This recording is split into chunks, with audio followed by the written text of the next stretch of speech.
हाँ जी। ओके, सो यहाँ पे हम यही बात कर रहे थे, लोन राइट ऑफ हमें लार्ज इंडस्ट्रीज और सर्विसेज सेक्टर में देखने को मिल रहा है। तो ये एक एरिया ऑफ कंसर्न हमारे लिए और ज्यादा हो जाता है कि जो लार्ज प्लेयर्स हैं, अगर उनमें मतलब डिफॉल्ट्स इंक्रीज हो रहे हैं, तो इट इज कहीं ना कहीं इंडिकेटिंग थोड़ा बहुत instability in the business activity. Okay.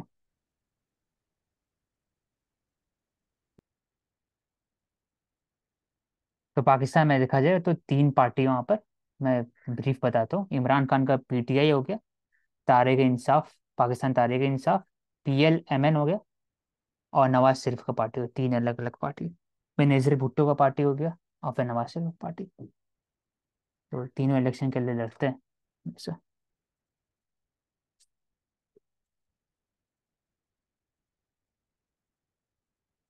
I think we have finished.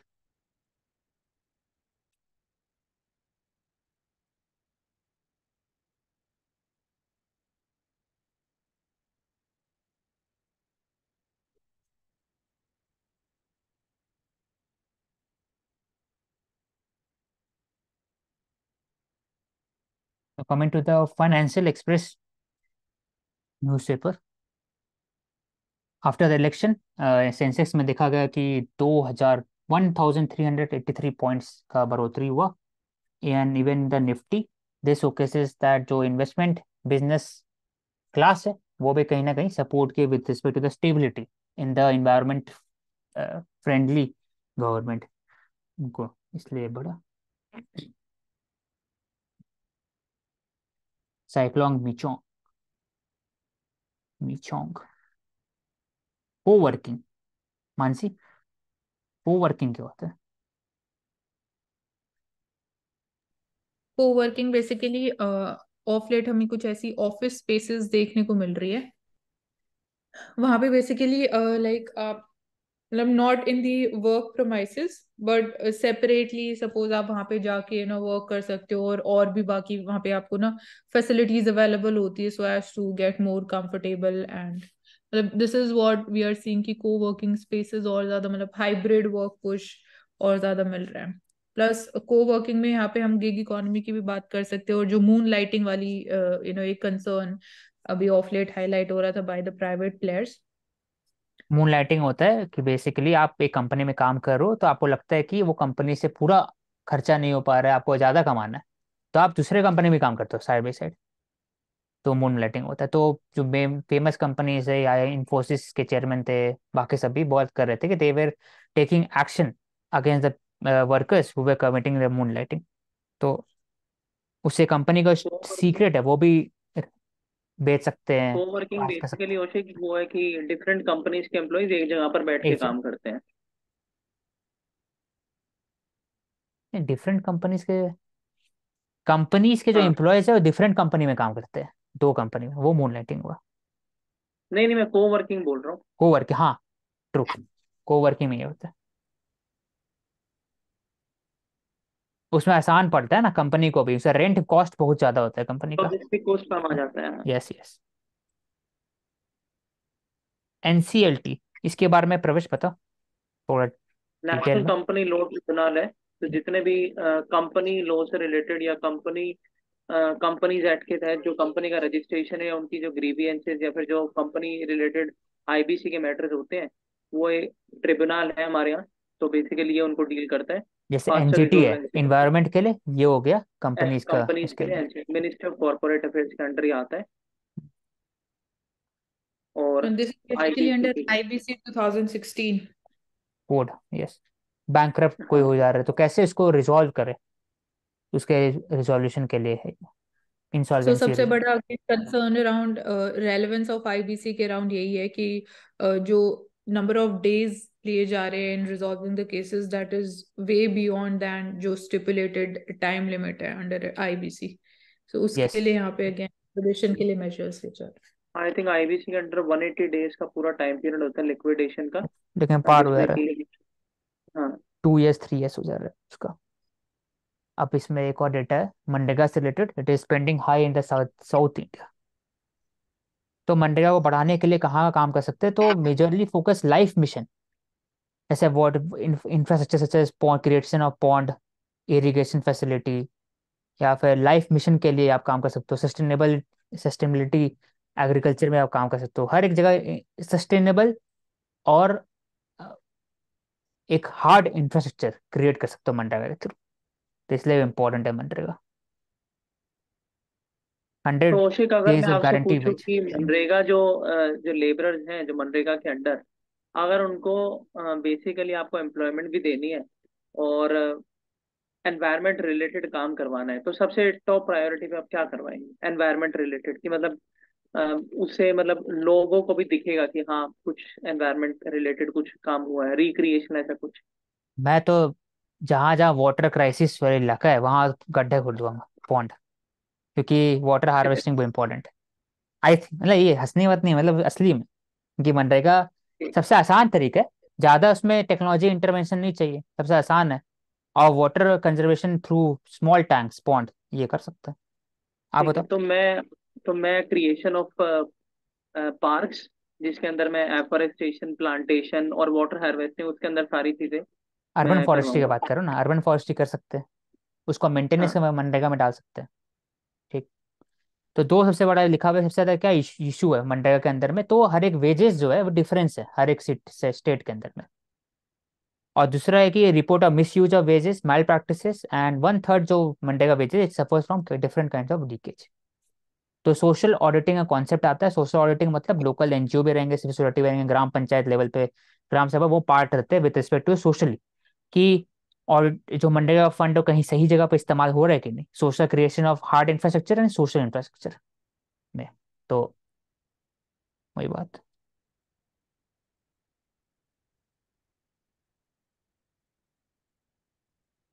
PLI target, production linked incentive. आप प्रोडक्शन करो इंडिया में, मेक इन इंडिया प्रोग्राम के लिए हम इंसेंटिव देंगे। यही है ओवरऑल प्रोडक्शन लिंक इंसेंटिव। तो 2 to 6% का इंसेंटिव दिया जाता है लोन्स में। और आपका इनकम टैक्स भी कहीं कुछ कुछ जगह फ्री होता है शुरू का 3 ईयर 4 ईयर, मानसी, पीएलआई में, हर एक सेक्टर के अंदर पीएलआई। हाँ, एक टाइम पीरियड फिक्स्ड रहता है। इसमें यही है कि जो इंक्रीमेंटल आउटपुट अगर आप करोगे तो उसके ऊपर आपको फाइनेंशियल इंसेंटिव मिलेगा। तो जो करंट आउटपुट लेवल है उसके ऊपर आपको कोई इंसेंटिव नहीं है। तो अल्टीमेटली यही हमारा यस। टारगेट है कि डोमेस्टिक प्रोडक्शन और इंक्रीज होना चाहिए।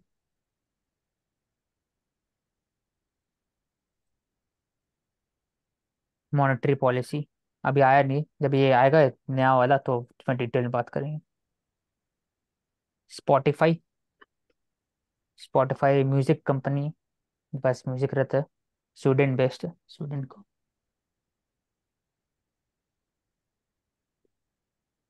Climate finance, loss and damage fund, green climate finance, green carbon credit, सब वर्ड है, इसको याद रखना चाहिए।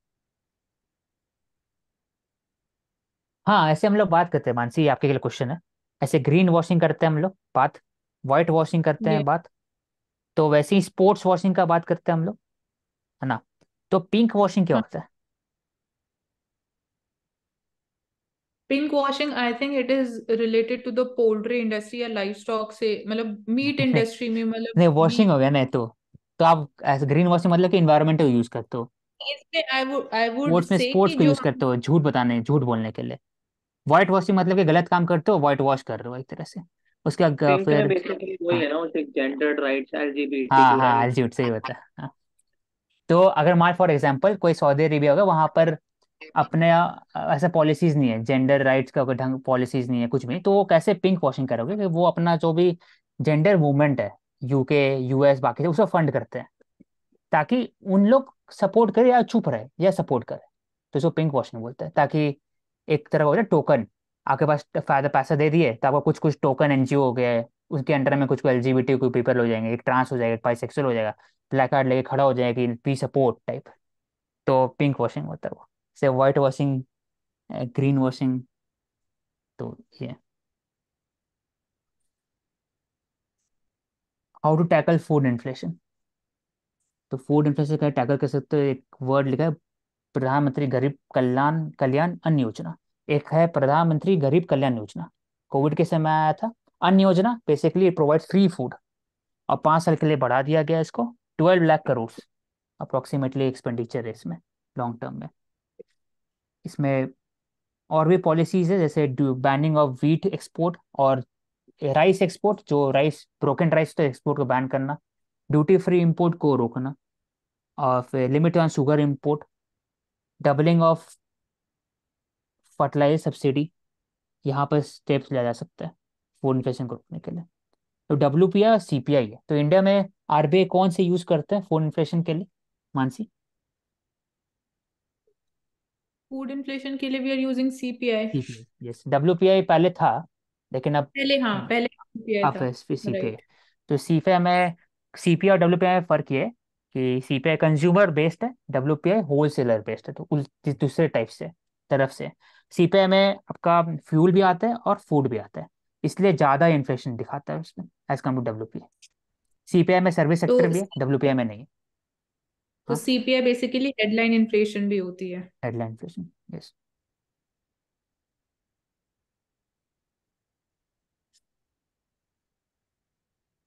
Meta tension with USA consumer affair, ये बात कर चुके हैं कि ऐसा बताया गया कंज्यूमर जो वहाँ के थे, FTC ऐसे रेगुलेटर है, वो बोले कि मेटा जो है वो कंपनी अपना जो डेटा है वो बेचता है यूजर का, और आपका चैट पढ़ता है, आपका फोटो क्लिक करता है।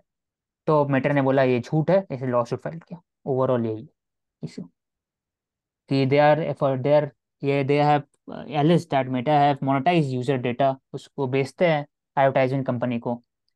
तो ऐसा मेटा का क्लेम है कि वो नहीं करता है।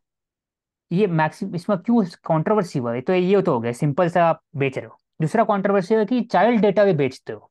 तो चाइल्ड पोर्नोग्राफी का मटेरियल यूज होता है, या फिर चाइल्ड से रिलेटेड जो भी खरीदना है उसको यूज किया, तो चाइल्ड डेटा बेचना मतलब कि एक तरह से अनएथिकल और वॉयलेशन कोड ऑफ कंडक्ट है। तो इसके कारण हंगामा हुआ था US में इसके वजह से। तो $5 बिलियन का फाइन किया गया था इनके ऊपर में, मेटा के ऊपर। तो मेटा ने वापस से स्यू किया।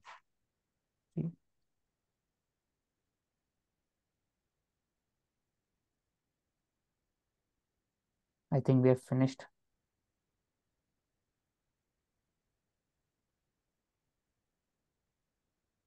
प्रवेश, हिंदी ले लेना।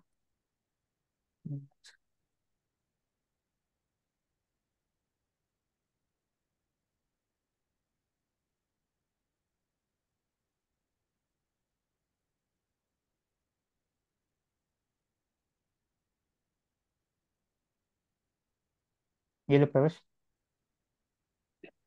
दलालों से पूरी तरह मुक्त हो न्यायपालिका। तो क्या किस मीनिंग क्या हुआ तरीके की इससे? दलाली, क्या चीज? मीनिंग क्या हुआ इसमें? इसमें बेसिकली यही हुआ कि किस तरीके से दलाली होती है बेल प्रोसेस में। फाइल के नीचे अगर आपकी फाइल है तो पैसे देके आप उस फाइल को ऊपर कर देते हो ताकि आपका केस जल्दी से सुनवाई हो। तो बेसिकली करप्शन की बात हो रही है जुडिशरी के अंदर, तो वो पूरी तरीके से हटना चाहिए। तो डिजिटाइजेशन हम कर सकते हैं, डिजिटल रिकॉर्ड्स की बात कर सकते हैं, और जुडिशियल क्लॉक हम लेकर आए हैं। यस, लाइव प्रोसीडिंग्स जस्टिस अगर लॉक। कोर्ट हो तो अलग अलग मेजर्स ले रहे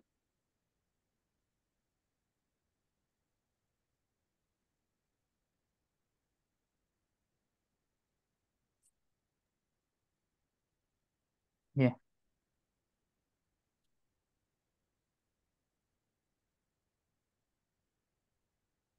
तो कौशिक, यहाँ पे लिखा हुआ है पुलिस की वर्दी से लोगों को ठगा जाता है। तो कोई आप एक ऐसा मतलब सिस्टम का पार्ट बता सकते हैं जिससे ये पता लग जाता है कि पुलिस की वर्दी पहनने वाला पुलिस वाला है नहीं है?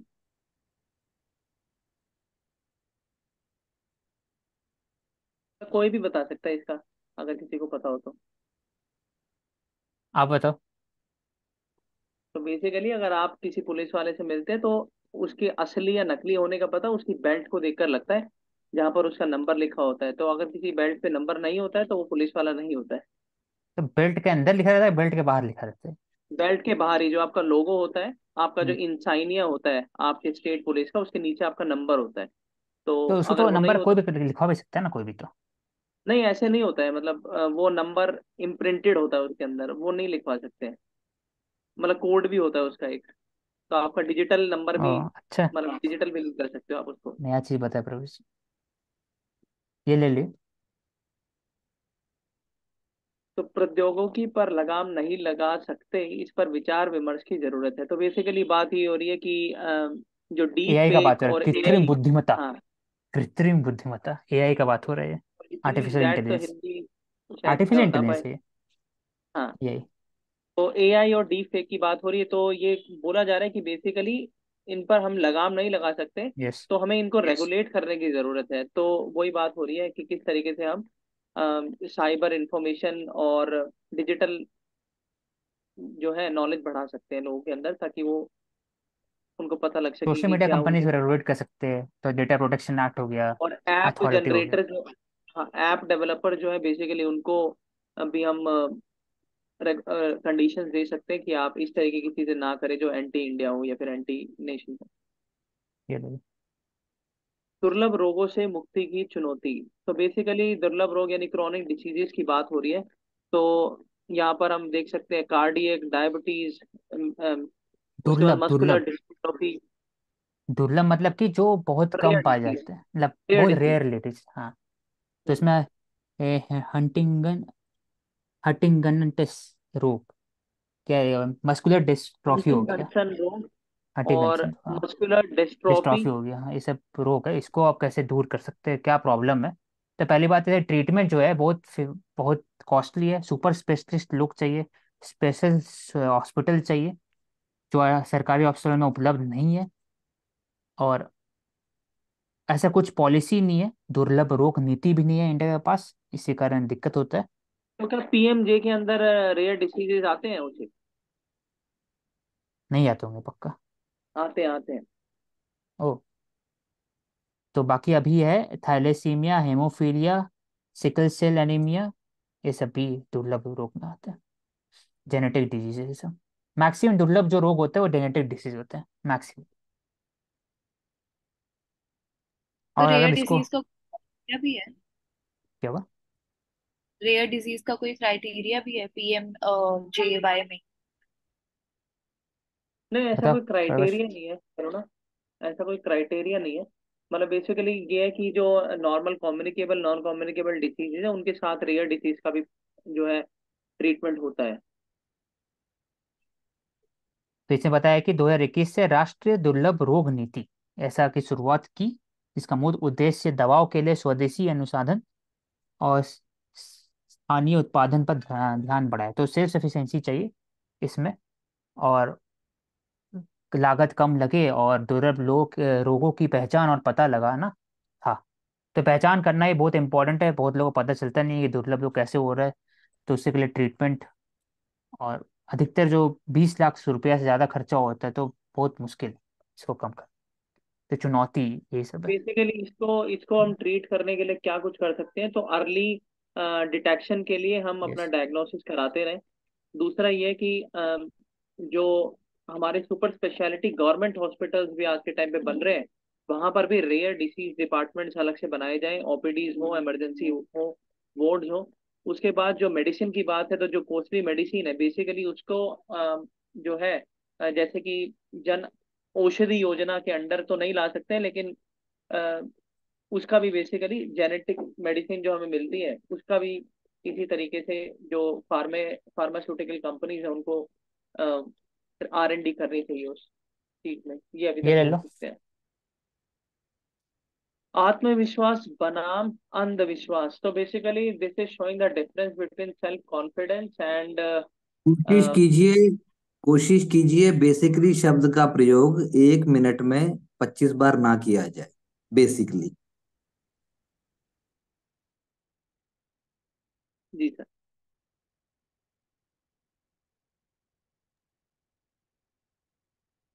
प्रवेश। हाँ जी। हाँ, डिस्क्राइब दिस। आत्मविश्वास बनाम अंधविश्वास, आप कुछ बोल रहे थे। हाँ, मैं इसमें यही कह रहा था कि एक सेल्फ कॉन्फिडेंस होता है और दूसरा हमारा अंधविश्वास होता है। तो टोने टोटके की बात जो है वो अंधविश्वास को दिखाती है, और किस तरीके से हम सेल्फ कॉन्फिडेंस के बेसिस पर अपने जो लाइफ है उनके चैलेंजेस, अपना जो मेंटल स्ट्रेस होता है आज के टाइम पर उसको डील कर सकते हैं, रादन कि हम अपने सेल्फ कॉन्फिडेंस को ना देखकर अंधविश्वासों में घुसे। जिसमें belief in self is more important then belief in, इसमें बोला गया है कि आप गॉड पर या फिर ज्योतिष से सलाह लेते हो, एग्जाम के लिए पढ़ेंगे नहीं लेकिन आप भगवान पूजा करेंगे तो पास नहीं होंगे। तो ओवरऑल ये कहना चाह रहे हैं। तो self confidence is very important. तो उसे कर्म करना जरूरी है। ये ले लो प्रवेश। जिस विद्या में कर्म की शक्ति नहीं, स्वतंत्र रूप से सोचने की बुद्धि नहीं, खतरा उठाने की प्रवृत्ति नहीं, वह विद्या निस्तेज है, विनोबा भावे। तो ये जो कल्प मेधा का वाक्य है, ये हमें यही दिखाता है कि हमें अपने कर्मों पर विश्वास करना चाहिए और खतरा उठाने की प्रवृत्ति को हमें अपने अंदर लाना चाहिए, जिससे कि हम अपने जीवन में जो अपने आयाम हैं उनको नियमबद्ध तरीके से प्राप्त कर सके। और अगर वो प्राप्त नहीं भी होते हैं तो भी हमें किसी प्रकार का गिल्ट या किसी प्रकार का संदेह ना हो कि हमने कुछ ऐसा किया नहीं जिसकी वजह से हमें मिला नहीं। तो ये कहना और चाहती है स्टेटमेंट। हाँ, गीता में भी कहा है कि आप कर पर ध्यान दीजिए और फल की चिंता मत करिए, आप करते रहिए। स्वरूप चिंता स्वरूप, तभी जाकर के आपको मुक्ति प्राप्त हो सकेगा। Mansi, you want to add dimension? No, we can move forward.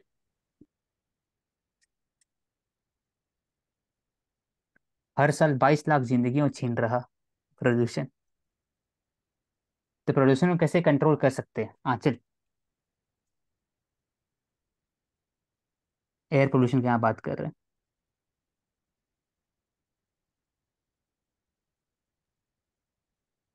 Firstly lifestyle changes चाहिए। सेकेंडली जैसे कि हमें पब्लिक ट्रांसपोर्ट का यूज करना चाहिए as compare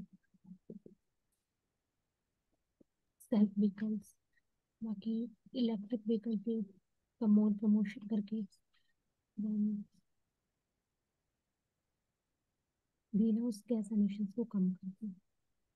overall we have to adopt more life mission में इंडिया का स्टेप है regarding the behaviour change, regarding the pollution में मिटिगेशन।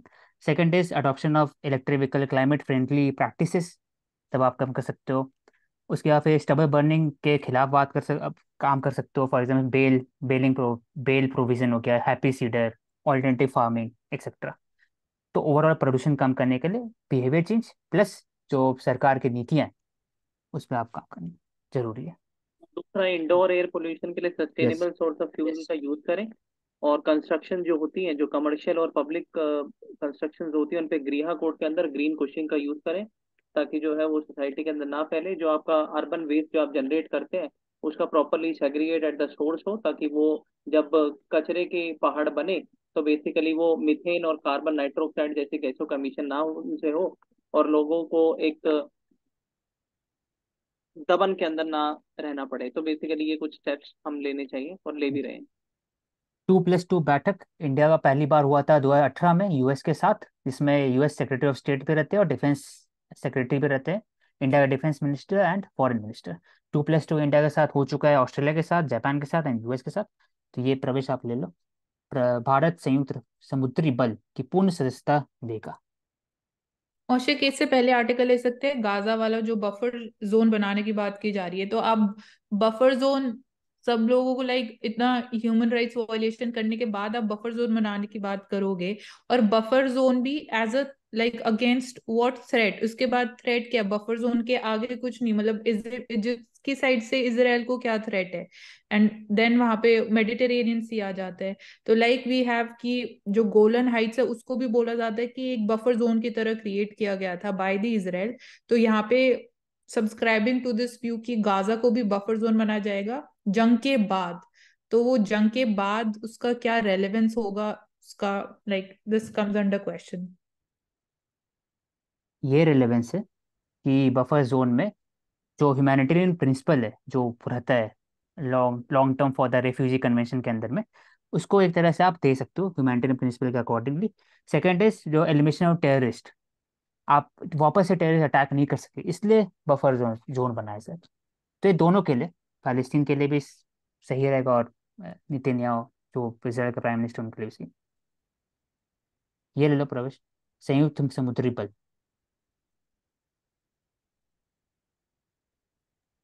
तो बेसिकली बहरेन बेस्ड एक कमीशन है for the international naval security, जो कि इंडो पैसिफिक में रीजनल सिक्योरिटी प्रोवाइड करता है, जिसका बेसिकली यूएस हेड है। तो इंडिया भी चाहता है कि बेसिकली हम उसका इंटेग्रल पार्ट बने। तो इसके लिए 2+2 डायलॉग और जो यूएस के साथ हमारे बायोलेटरल टॉक्स हैं, उनमें भी हम इस मुद्दे को देख रहे हैं। और इसके फायदे क्या होंगे कि इंडियन ओशन रीजन में जो बेसिकली एंटी चाइना ऑपरेशन है, उसमें इंडिया पार्टिसिपेट कर सकता है। और जो China led in security issues हैं, चाहे वो आईयूयू फिशिंग की बात है, जो साउथ चाइना पैसिफिक ओशन में जो आइलैंड्स हैं जिन पे चाइना क्लेम करता है, तो बेसिकली और जितने भी अलग अलग कंट्रीज हैं उनके साथ एक इंटेलिजेंस शेयरिंग का भी इंडिया को फायदा मिलेगा। तो ये कुछ 4 to 5 रीजन है जिनकी वजह से इंडिया चाहता है कि इस कॉम्प्रिहेंसिव इंटेलिजेंस शेयरिंग पैक्ट के अंदर, नेवल पैक्ट के अंदर, इंडिया एक इंटेग्रल मेंबर बने। Apart from that, anti piracy measures and also the overall Sagar initiative में भी हेल्पफुल रहेगा। इंडिया का सबसे बड़ा कंसर्न ये है कि इंडिया को चाहिए पनडुब्बी, न्यूक्लियर पनडुब्बी, जो ट्रांसपोर्ट टेक्नोलॉजी के तहत इंडिया हमेशा बात करता है यूएस के साथ, लेकिन वैसा मिलता नहीं है इंडिया को। India US always supports the establishment of the industry with respect to the submarine aircraft etcetera, but transport technology नहीं देते। वो ऑस्ट्रेलिया के साथ शेयर किया ऑकस इसका अग्रीमेंट ना।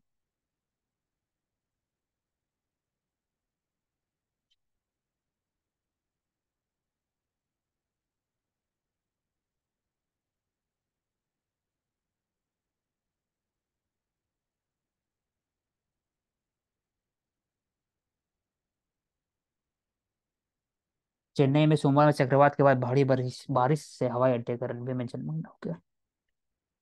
तो साइक्लोनिक एक्टिविटी,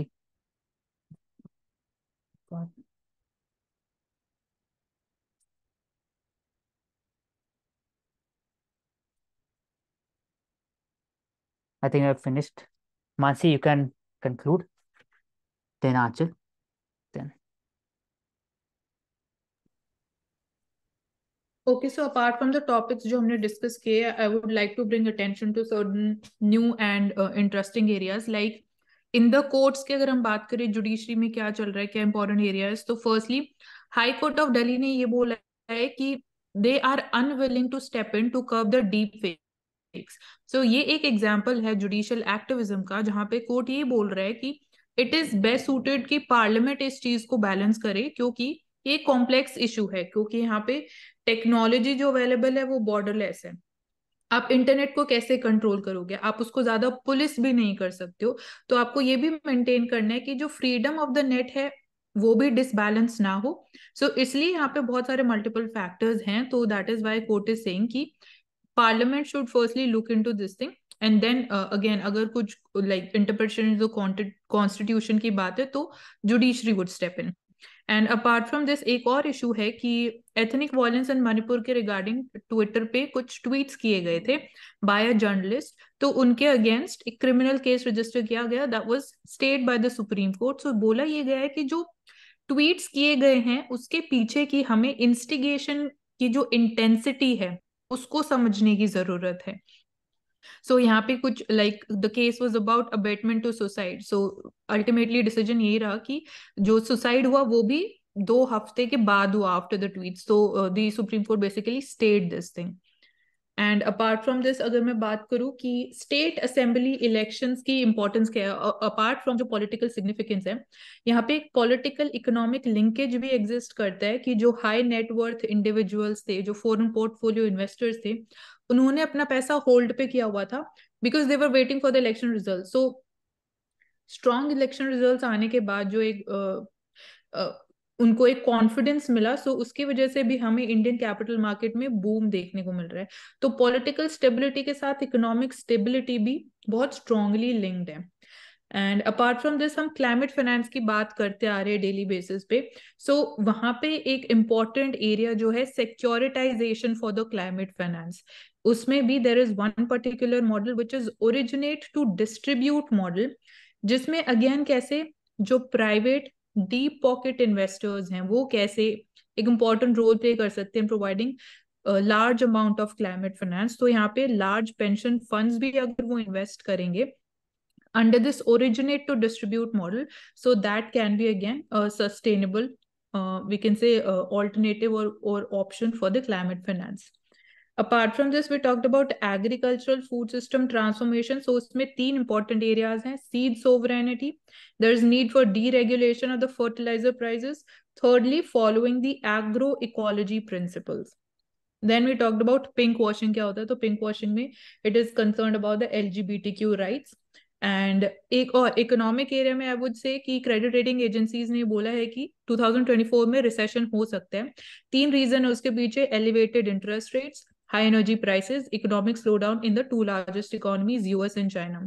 तो इंडिया इस टाइम में भी एक ब्राइट इकोनॉमिक स्पॉट रहने वाला है. तो इंडिया के पास एक बहुत बड़ी अपॉर्चुनिटी है to become a global manufacturing hub and become an integral part of the global supply chain. when we are seeing कि चाइना में भी स्लो डाउन की वजह से जो कंपनीज हैं they are looking for cost efficient alternative locations. So that's all from my side. Aanchal.